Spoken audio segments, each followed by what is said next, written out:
انا ظلمت جمهور الاهلي اللي كان بيتفرج النهارده على ماتش الزمالك واتحاد العاصمه، لان انا بصراحه في الاول افتكرت ان هم قاعدين بيشجعوا ضدنا.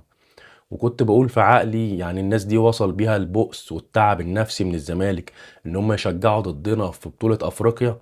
في الدوري الموضوع مقبول، في الدوري هم منافس لينا وفرقتهم اللي مصروف عليها مليارات مصيرها مش في ايديها. فالعادي ان احنا طول الدوري لففناهم يشجعوا فرق الدوري كلها ورانا. لكن ما كنتش مستوعب ان هم يشجعوا ضدنا في افريقيا، وكنت مفكر ان هم قاعدين فعلا بيشجعوا ضدنا.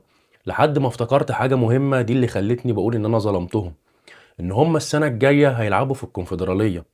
فهم اكيد كانوا قاعدين بيتفرجوا عشان يشوفوا مستويات الفرق في البطولة ديت والدنيا ماشية ازاي.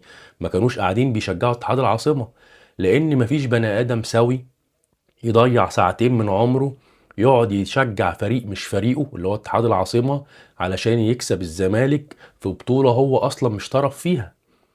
فعشان كده أنا ظلمتهم. هم كانوا قاعدين عشان يشوفوا الكونفدرالية الدنيا ماشية ازاي ومستويات الفرق ماشية ازاي عشان هم السنة الجاية هيلعبوا فيها. سلام.